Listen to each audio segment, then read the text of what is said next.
Hello friends, today we're going to do the British classic, which is cottage pie. I've got beef, garlic, salt, paprika, black pepper, dried lime, chili that is optional, onion. Also I have carrot, parsnip, vegetable and beef stock, tomato paste, tomato can, and Worcestershire sauce. Also I've got potatoes for the mash. So let's start.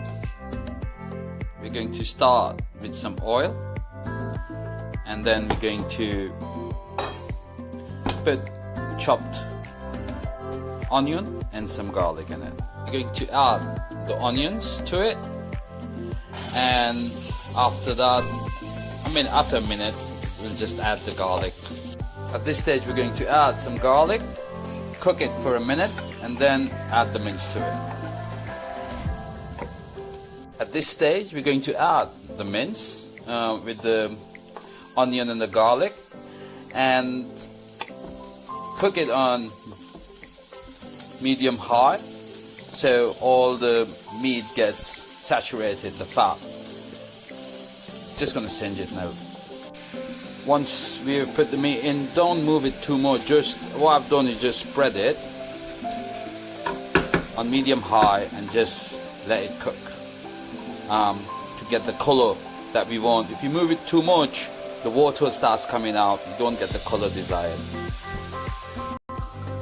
At this stage, just going to add the other spices to it, which is salt, paprika, black pepper,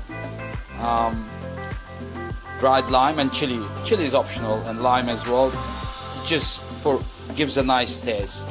When you cook together, all the taste comes together as well.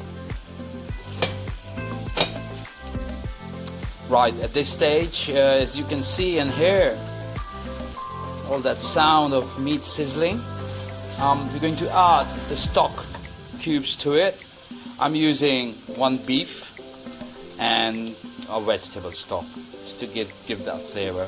We're going to singe it together. We don't want a greasy meat. Make sure all the fat is saturated, and if it's too greasy, just take the fat out in the end, and we'll come back to it.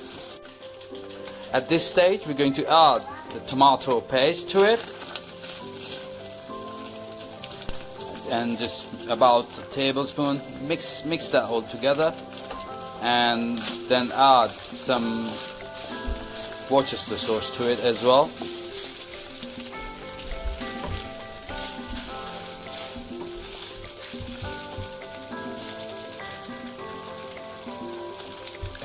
As to your taste.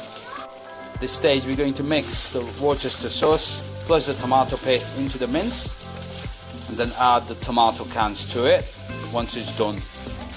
At this stage we're going to add the carrots and the parsnip to it. Also we're going to add a can of tomato, just so it's nice, juicy, and the tomato gives a really nice taste as well.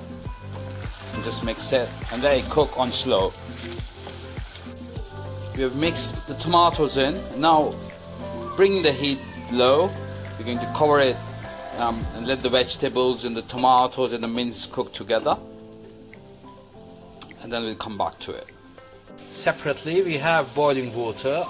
We're going to add potatoes to it, so they boil, and then we're going to make a mash. We have added salt to the water, and once it's done, then we'll come back to it.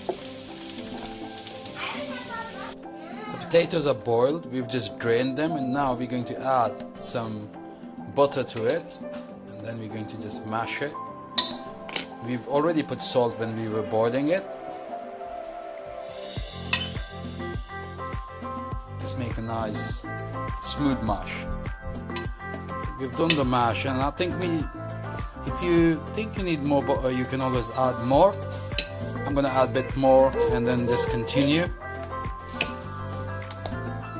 The mash is done. As you can see, it's nice. There's no big chunks in it, and it's all buttery. This is ready to go. This stage we're just going to check. As you can see, the vegetables are done. The smell is amazing. As you can see, it's not too greasy. There's a nice color. So what we're going to do is turn it off, and we're going to put it in a tray over there and just let it cool down before we put the mash on. We've placed it in the baking tray, but also we've just tried not to take all the grease in. Try to avoid the grease, as you can see we've done here on the side. We're just going to take the mince. Separately, we have taken some frozen garden peas. I'm just going to boil it in here. Once it's boiled, we're going to add some garlic and some butter to it. We're doing it just to add another taste to the cottage pie. You can always put the peas in with the mince, but I like it as well.